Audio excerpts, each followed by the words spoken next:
ले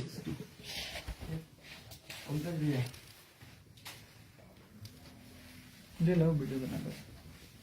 जैसे आज आपका कार्यक्रम खाने का है यहाँ पर, तो आप कितना बजे आए और क्या क्या हुआ उसके बाद? सबसे पहले नमस्ते प्रणाम। और इसमें गुनाहगार देखिए ना मैं हूँ और ना ही जनता है और ना ही यहाँ का प्रशासन है। गुनाहगार वो है जो परमिशन लिया और परमिशन रद्द होने के बाद भी हमें इन्फॉर्म नहीं किया गया। और मैं यहाँ पे करीब 7 साढ़े 7 बजे मैं बॉर्डर पे आ गया था। सुबह 7 बजे मेरा 11 बजे से कार्यक्रम था, तो मैं सुबह 7 बजे, और जब मेरा कार्यक्रम लिखने की बात थी तो यही गए थे कार्यक्रम लिखवाने को। एक बार दिखा दीजिए, क्या नाम पड़ेगा आपका? मेरा नाम तो चौधरी नाम है। मेरा नाम तो चौधरी हो। हाँ, उहाँ खेसाडी भैयासँग महीने गएको थिएँ पैसा उहाँलाई पुर्याउनलाई। और कितने बजे आए थे आप? 35 लाख। पंद्रह चाहिँ वहाँ पे कितना बजे? 10 बजे 11 बजे वहाँ पे खेसाडी भैया को हम लोग नेपाल कितने बजे एंट्री किए थे? नेपाल यहाँ पे हमको तो कितना 6 बजे 7 बजे हमको सुबह में हम लोग 9 बजे होटल में एंट्री किए हैं सुबह। हम नहीं आए तो भैया, हम नहीं थे। ये नहीं, आपका ही आदमी था ना? अनि त्यसपछि के भयो, उहाँ कतिखेर आइपुग्नु यहाँ? उहाँ चाहिँ गएर 7 बजे मेरो साथीले सोद्धाखेरि 7 बजे उहाँ जुन छ हाम्रो यहाँ होटलमा आइसक्नु भएको थियो। अनि त्यसपछि गएर हामीलाई पनि कुनै जानकारी न तपाईँलाई गएर यो पुलिस प्रशासनबाट कुनै जानकारी भएन। एक्कासी उहाँले जब गएर तपाईँलाई गएर जुन छ के अरे 12 बजेतिर पनि जुन छ जब गएर आधी मान्छे उहाँको भित्रै सकेपछि गरी तपाईँको जुन छ उहाँहरूको म्युजिसियनहरू अरू विभिन्न मान्छे 15-16 जना भित्रै सकेपछि त्यसपछि हामी एउटा टिकट पनि गएर सुरु गर्यौं। अनि त्यसपछि गएर अब अलिअलि ढिलो हुन थाल्यो। अनि उहाँले बोलाउँदाखेरि त्यतिखेरसम्म अब कोरोना कारणले हो के कारणले हो उहाँ त्यसपछि गएर यहाँ पुलिसले घेरेर आएको थियो। त्यसपछि हामी जान नै पाएन। हाँ, एक मैं बता। और हिंदी में भी बोलिए प्लीज। हाँ, मुझे समझ में नहीं आ रहा क्या बोल रहे हैं आप। तो आज जो स्टेज यहाँ पर बना हुआ था, आपका प्रोग्राम भी था, तो आपका कौन कौन सा क्या पूरा टीम, कितने आदमी का टीम था, क्या क्या इक्विपमेंट आपका आया हुआ था? 25 से 30 लोग थे हम, और हमारे इंस्ट्रूमेंट जो बजाने वाले लोग थे वो थे, और हमारी डांसर ग्रुप की लड़कियां थी। और सबसे बड़ी बात कि ये लोग जब मेरा कार्यक्रम किए तो इन लोगों ने बताया ही नहीं कि टिकट शो है। टिकट शो का मुझे पता ही नहीं था। मैं जब यहाँ आया, जब ये सारे हंगामा हो गए होने के बाद मुझे पता चला कि टिकट शो था। और उसमें जनता की क्या गलती है? नेपाल की जनता चाहे कहीं की जनता भोली भाली होती है, उसको ये पता नहीं होता है भाई। वो अपने बेटा को प्यार करने, अब मेरे बारे में क्या बोल रही है जनता, किसी के बारे में बोलेगी, क्योंकि उसको हकीकत पता ही नहीं है। तो टिकट शो के नाम पे इन लोगों ने मुझे बुक ही नहीं किया था। और जब इनका परमिशन फेल हुआ, सरकार ने कोविड की वजह से परमिशन इनका रद्द किया, इनको मना किया कि आप कार्यक्रम नहीं कर सकते हैं। आपसे कितना दिन पहले एग्रीमेंट हुआ था यहाँ पर आने का? मेरा तो 5-6 दिन पहले ही ये कार्यक्रम तय हुआ है, राइट ना? 5-6 दिन पहले, 5-6 दिन पहले, और ये लोग 5-6 दिन पहले ही मुझे तय किए। मैंने वीडियो भी बना के 2 दिन पहले वीडियो बनाया, 16 तारीख को। तो 2 दिन पहले मैंने इनको वीडियो दिया था, तब तक इनको पता चल चुका था। तब तक इनको पता चल चुका था कि परमिशन रद्द है, प्रशासन हमें ये कार्यक्रम नहीं करने देगी। उसके बावजूद भी इन लोगों ने, मैं यहां तक आ गया, उसके बावजूद भी ये पूरे दिन टिकट काटते रहे और मुझे पता ही नहीं है कि टिकट कट रहे और टिकट पे ये कार्यक्रम है।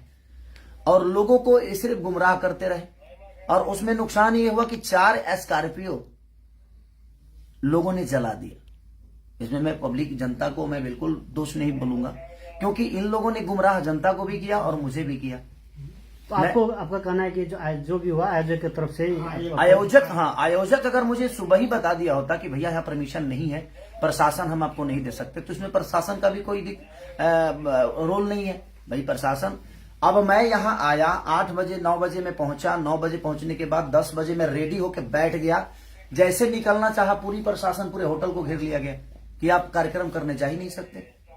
तो मैं प्रशासन को तोड़ के तो नहीं जाऊंगा, क्योंकि मैं आउट ऑफ इंडिया हूं। ये इंडिया तो है नहीं, ये बिहार तो है नहीं, यूपी तो है नहीं। अब प्रशासन बोल रहा है कि आप जा ही नहीं पाओगे, आपको नहीं जाने देंगे हम, क्योंकि वहां पे कोई व्यवस्था नहीं है। अगर आपको कुछ हो जाएगा तो भाई उसका जिम्मेदार हम पे आ जाएगा जे प्रशासन, नेपाल की प्रशासन निकम्मा है और नेपाल की प्रशासन ने खेसारी लाल यादव को सुरक्षा नहीं दिया, तो हम अपने पे रिस्क नहीं लेंगे, इसलिए आप यहां से नहीं जा सकते। और मैं अभी वही कपड़ा पहन के बैठा हूं सुबह से, अभी खाना तक मैंने नहीं खाया कि कितने लोगों को प्रॉब्लम हुई होगी। मेरे जितने भी बंदे वहां थे, कोई ऐसा आदमी नहीं था जिसको चोट नहीं लगी है, सबको चोट लगी है, क्योंकि पब्लिक को कहीं ना कहीं खेसारी लाल यादव चाहिए था और मैं उसी के लिए आया भी था। इसमें मेरी कोई गलती, आयोजक ने एक शब्द अभी तक, जो मेन आयोजक है अभी तक मिलने नहीं आया मेरे से। क्या नाम है भैया उनका? क्या नाम है उनका? उसका श्रवण जी। श्रवण जी अभी तक मिलने तक नहीं आए। पूरा नाम क्या है उनका? किसका? श्रवण जी का? सरवने चौधरी है उसका नाम। श्रवण चौधरी। तो श्रवण चौधरी अभी तक मेरे से मिलने तक नहीं आए।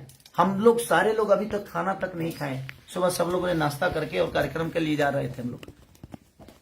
और जनता, अब जनता की नजर में ये चीजें लग रही है कि मैं आया नहीं।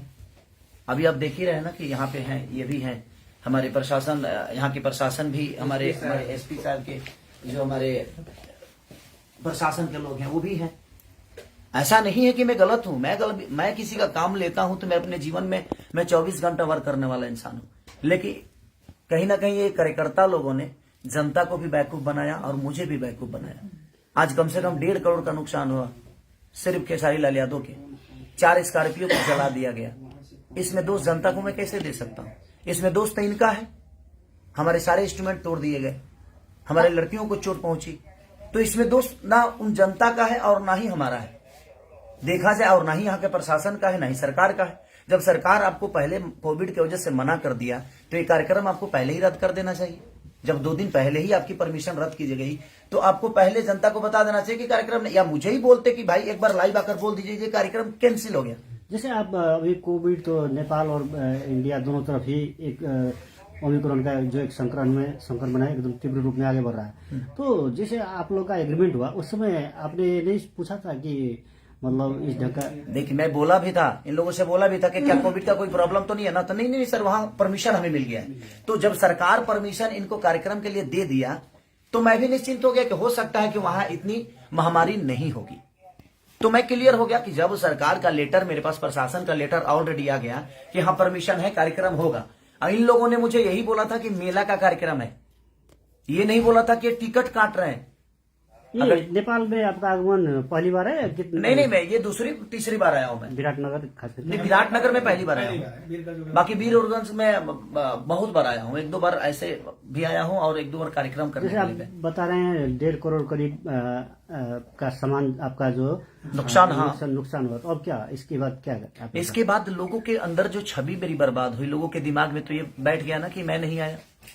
देखिए मैं अपने जीवन में अपने छवि के लिए हमेशा काम करता हूं और हर आदमी करता है, लेकिन किसी और के वजह से जनता को परेशानी हो। मैं आज तक जनता को परेशान करने वाला कोई काम नहीं किया। मैं मनोरंजन करने वाला आदमी, हमेशा उनको खुशी देने का काम करता हूं। और आज इन लोगों की वजह से लोगों के नजर में मेरी छवि खराब हो। लोगों के नजर में लगा कि खेसारी लाल यादव आया ही नहीं, जबकि सुबह 7 बजे से मैं होटल पे हूं, 8 बजे से। अब इससे आपका एक जो फैन फॉलोइंग है उसको भी नहीं, जनता को हकीकत पता चलेगा तो जनता बेवकूफ थोड़ी है। और जनता ने जो किया है वो अपने हिसाब से बिल्कुल सही है। मैं कुछ जनता को मैं गलत नहीं बोल सकता, क्योंकि गलत तो इन लोगों ने किया कि इन लोगों ने परमिशन नहीं रहने के बावजूद भी मुझे बताया तक नहीं तो मैं सुबह आया जरूर। मैं बिना कार्यक्रम किए मैं लाइव आ जाता कि प्रशासन की वजह से कार्यक्रम रद्द हो गया है, आप लोग नहीं आइएगा कार्यक्रम में, तो लोग नहीं आते। लेकिन इन लोगों ने बताया ही नहीं। सर उस पर साइन भी करना होगा ना। हाँ, तो वो सारी चीजें हैं। और अभी कार्यकर्ता में एक आदमी आया और वो सुबह से मेरे साथ यहाँ पे थे, लेकिन अभी वो गायब हो गए। ये है सुमित जी नाम है उनका, वो भी गए थे रिसीव करने, वही हमें बॉर्डर से हमें अंदर किए।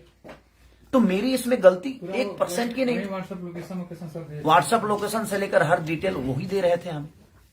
और ये सुबह 7 बजे भी हमें नहीं बता रहे हैं कि प्रोग्राम कैंसिल हो गया है सर, प्रशासन ने मना कर दिया है, सरकार ने मना कर दिया है। इन लोगों ने गुमराह रखा हमें गुमराह किया कि नहीं आप आइए कार्यक्रम होगा। तो आपका आगे का जो अब इसके बाद का क्या क्या करेगा? क्या कुछ चीजों से लेते हैं आप? इसके बाद जैसे आपका क्षति हुआ, आपका एक हिसाब से क्षति तो आयोजक ही देगा ना। अब क्षति जो हुआ है गलती इनकी है, इनको तो पूरे जनता का पैसा लौटाना चाहिए।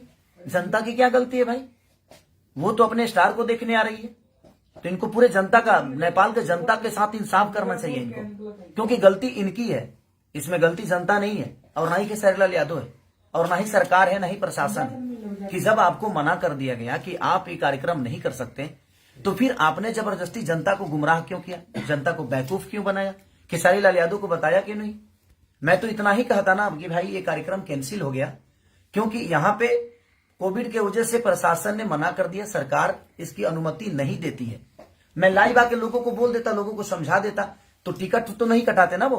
तो टिकट आपका यहाँ आने का जो एग्रीमेंट था उसमें कितने में डील हुआ था और कितना पैसा आपको मिल चुका है? देखिए वो अंदर की बातें होती है, उस डील को हम लोगों तक नहीं बता सकते कि क्या बातें हैं क्या नहीं, क्योंकि वो अंदर की बातें हैं कि हम कितना में, हम प्यार में आए हैं कि हम मोहब्बत में आए हैं कि हम 2 रुपया लेकर आए हैं कि हम खर्चा पे आए हैं, वो आपस की बातें होती है। लेकिन अंत में इस घटना के बाद आप क्या अंतिम निचोड़? नहीं, मेरा कहने का मतलब कि जो नुकसान हुआ है अब वो तो कहीं ना कहीं आयोजक कर्ता को ही भरना पड़ेगा, क्योंकि मेरी गलती तो 1% नहीं है। मैं तो रात को निकला हूं, पटना से रात को निकला मैं और मैं आ गया, तो मेरी तो गलती है। अगर मैं नहीं आया होता तो शायद मेरी गलती थी, क्या खेसारीलाल यादव नहीं है। तो अब क्या कदम लेंगे आप? जैसे आपका कदम क्या उठाना है, तो अभी तो अब जनता को इंसाफ करना है कि आयोजक कर्ताओं के साथ इनको क्या करना है। मैं कुछ नहीं बोल सकता, मैं तो जनता का प्यारा बच्चा हूं, मैं इनके लिए ही आया था। नहीं, अपनी तरफ से क्या कर रहे हैं? मैं अपनी तरफ से क्या करूंगा, अब इनको पूरे जनता का पैसा इनको लौटाना चाहिए, मेरा जहां तक सवाल है। क्योंकि जनता जो है वो बहुत मेहनत करके अपने बेटे को देखने आई थी, तो और इन लोगों ने उनके साथ धोखा किया। ये मेरे साथ धोखा किए और मेरा 1.5 करोड़ का नुकसान आज हो गया, कम से कम 1.5 करोड़ का। 4 स्कॉर्पियो को जिंदा जला दिया गया, अब जिंदा ही बोलेंगे उसको, वो खड़ी थी, चलने वाली चीजें थी और उसको जला दिया गया। हमारे इंस्ट्रूमेंट जो बजाने वाले थे, बैंजू हो, कीबोर्ड हो, पैड हो, ढोलक, नाल, तबला, कोई चीज नहीं बचा। अच्छा भैया, 10 बजे जब आप रेडी होके वहां के लिए निकलने वाले थे और प्रशासन यहाँ पे आ गई और आपको जाने नहीं दिए, तब क्या ऑर्गेनाइजर्स आपके पास आए थे? नहीं आए मेरे पास, ये लोग गेट के बाहर खड़े थे लेकिन आए नहीं। आप क्यों नहीं आए थे भाई साहब, ये बताएंगे प्लीज?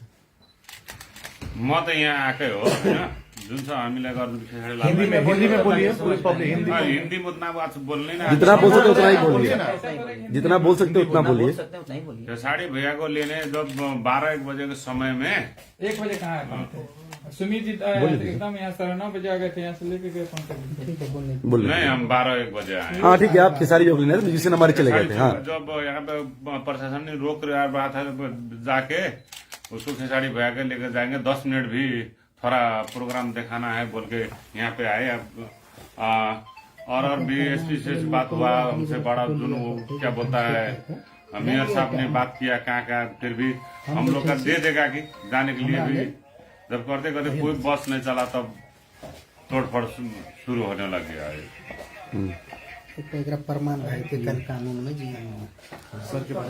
तो चलिए, और भैया का बहुत योगदान रहा हमारे लिए, दिल से थैंक यू भैया को। और यहाँ के मेयर है ये मंत्री जी हैं, मंत्री जी प्रदेश का मंत्री हैं। तो मंत्री जी ने भी बहुत कोऑपरेट किया और हम सर को भी धन्यवाद देंगे कि क्योंकि वो आए हमारे लिए इतने रात मनीष जी बेचारे, और इन्होंने भी अपना योगदान दिया मुझे।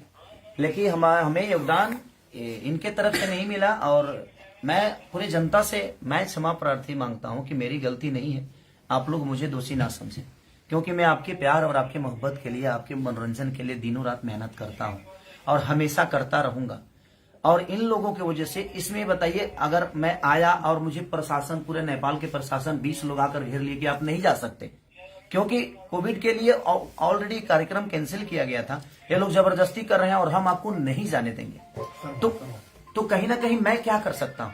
मैं तो आउट ऑफ इंडिया हूँ, यहाँ के प्रशासन को नहीं जानता, यहाँ के कानून को नहीं जानता, तो गलती तो इन्होंने किया। तो इसके लिए मैं आपका गुनहगार नहीं हूँ, मैं आया जरूर था सिर्फ आपके मोहब्बत के लिए। तो जिनके मन में मेरे लिए नफरत है, ये आप एक बार सच्चाई जान लीजिए कि हाँ, मैं कहाँ से गलत हूँ। अगर मैं आया और 10 लोग घेर कर कह दे कि आप नहीं जा सकते, अगर नॉर्मल इंसान घेर के कहे तो मैं हो सकता है कि मैं लड़ जाऊं, लेकिन मैं इंडिया, यहाँ नेपाल के गवर्नमेंट से तो नहीं लड़ने आया था, यहाँ के प्रशासन से झगड़ा करने तो नहीं आया था। तो इसलिए ये चीजें हुई हैं। तो उसके लिए मैं क्षमा प्रार्थी हूं कि मुझे अफसोस इस बात का है कि मैं आकर भी और आपके सामने कुछ कह नहीं पाया, कुछ गा नहीं पाया। क्या मुझे दुख नहीं है इस बात का? मुझे भी इस बात का दुख है। जितना आप दुखी हैं उससे कई गुना ज्यादा दुखी मैं हूं, क्योंकि मैं आके भी और आपका मनोरंजन नहीं करा पाया ड्यू टू सिर्फ रीजन हमारे कार्यकर्ता लोग, जिन्होंने मुझे 2 दिन पहले भी नहीं बताया, यहाँ आने के बाद भी नहीं बताया। नहीं तो मैं लाइव आके सारी चीजें क्लियर करके और आपको घर पे ही रोक देता कि आप मेला में मत आइए और टिकट कटाने की आपको जरूरत नहीं है। ये टिकट की भी बातें मुझे नहीं बताया कि हाँ टिकट शो है, और इन लोगों ने टिकट भी काटा और आज ये बता रहे हैं कि हमारा रिकवरी कैसे होगा। कोई ट्रस्ट है उसके? ये ट्रस्ट है कोई इनका, उसके लिए इन्होंने कार्यक्रम कराया था। तो मुझे बता देने में इनका क्या जाता? अगर बता दिए होते तो शायद मैं उसी हिसाब से आप यहाँ पे आता, या मैं मना भी कर सकता था कि नहीं हम ऐसा काम नहीं करेंगे। अब पूरे लेटर के साथ इन्होंने परमिशन का लेटर दिया, उसके बावजूद भी जब कैंसिल हुआ तो इन्होंने मुझे इन्फॉर्म नहीं किया। तो सो सॉरी, आप लोग मुझे क्षमा करिएगा। मैं खुद ही तकलीफ में हूं क्योंकि मैं आके भी, नुकसान तो आना जाना लगा रहता है, लेकिन तकलीफ इस बात की है कि मैं यहाँ आके भी, अपना समय दे के भी आपके बीच में आकर आपका मनोरंजन नहीं करा पाया। तो इसलिए सो सॉरी उसके लिए। बाकी जो मेरा नुकसान आज 1 से 1.5 करोड़ जो नुकसान हुए हैं उसके लिए मैं क्या बोलूंगा। अब कार्यकर्ता है ये जो आयोजन करता है, आयोजक हैं, देखिए कैसे भरेंगे, क्या भरेंगे। और मैंने FIR भी कर दी है यहाँ पे। इसके लिए प्रशासन का मदद आप ले रहे हैं? हाँ, प्रशासन का मदद तो, के चोट लगी।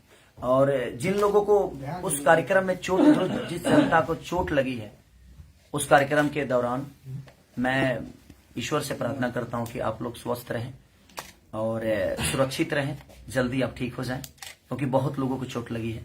मेरे टीम में किसी को ऐसा नहीं है कि मेरे टीम में किसी को चोट नहीं लगी, सबको चोट लगी है। लेकिन उसके बावजूद मेरे टीम के बाद भी मेरी जो जनता, जो भगवान स्वरूपी जनता है, जिसको भी चोट लगी है, उसके लिए मैं दिल से दुआ मांगता हूं कि आप जल्दी से स्वस्थ हो जाएं। Thank you so much.